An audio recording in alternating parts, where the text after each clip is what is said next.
Hello, my brothers and sisters of conscience, of all bloodlines. How are you? Messenger, Christopher, Spirit World X, the Mahdi, and the Most High are here. Once again, with another banger. It's time to go very deep. So, I'd ask you to please put your listening ears on and prepare to rise because we do not have much time to save, to restore this planet. I'd like all of you to please pay attention, if you will, to the educational documentary I'm about to play for you.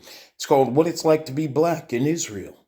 And then, afterwards, we're going to have what we've all been waiting for. Okay?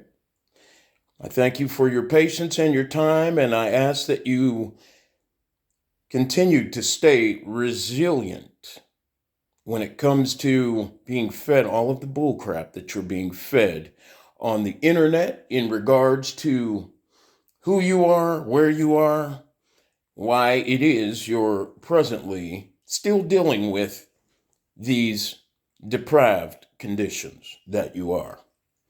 I want to thank you once again. The Most High would like to thank you for being patient, and let's go. I'm going to turn my camera around here so that we can go ahead and start the show.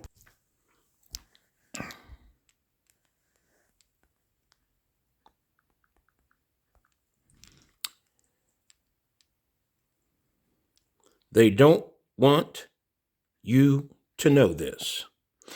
This is just part of what they don't want you to know, and I'll come up with the rest very shortly. I recall a few years ago, a Jamaican friend of mine went to Israel. She was in an elevator. No blood-clad Jews wanted to go in the elevator with her because she was what? Black. They looked at her with a scorn. You see me? Let me tell you a story that most of you guys don't know. In 1979, the great reggae superstar Peter Tosh canceled 4 shows. 2023. You see me? It was alleged at the time that Israel were supplying the minority government, the minority white government, with arms to suppress the black people of South Africa.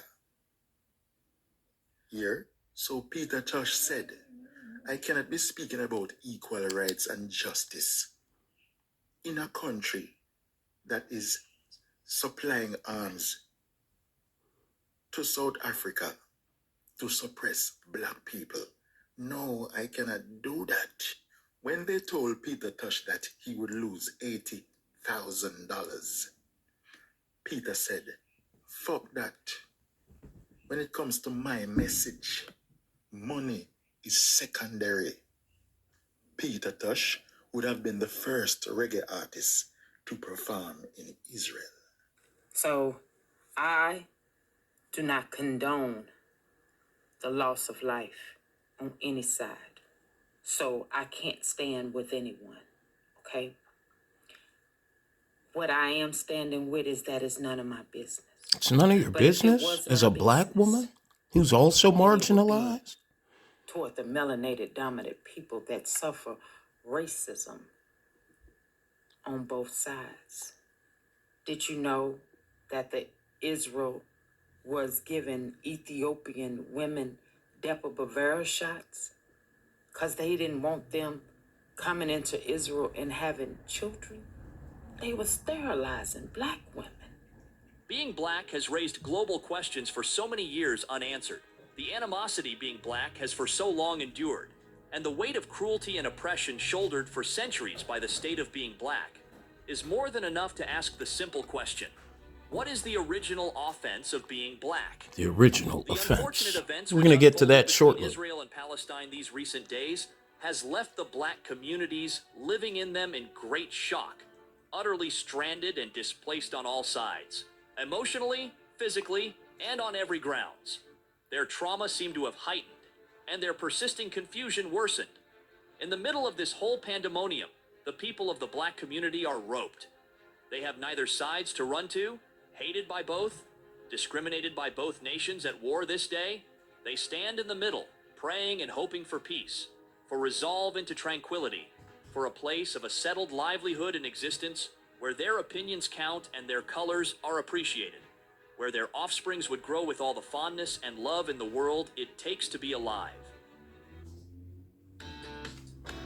And we're going to stop it there, brothers and sisters. Well, for the commercial, but let's skip the commercial. They are tired of the unending ugliness, the ceaseless brutalities, the day-to-day illogical suspicions and hostility. Illogical. Tired of the racism and denial seen in their Nothing children's makes faces sense. on a daily basis. Why is that? Welcome to yet another video segment.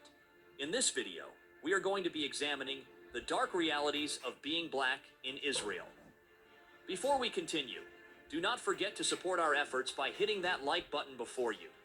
Share with your family and friends to keep spreading our eye-opening narrative, and kindly subscribe to keep the channel growing.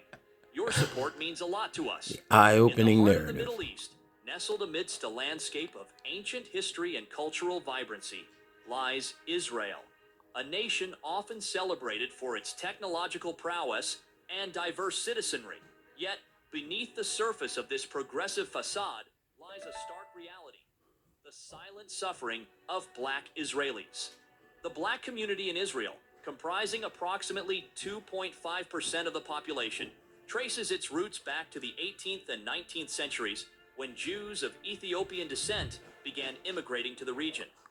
Over the decades, they have faced a relentless barrage of discrimination, marginalization, and systemic exclusion, a legacy that continues to cast a long shadow over their lives. The roots of this racial injustice can be traced back to the very foundation of the Israeli state,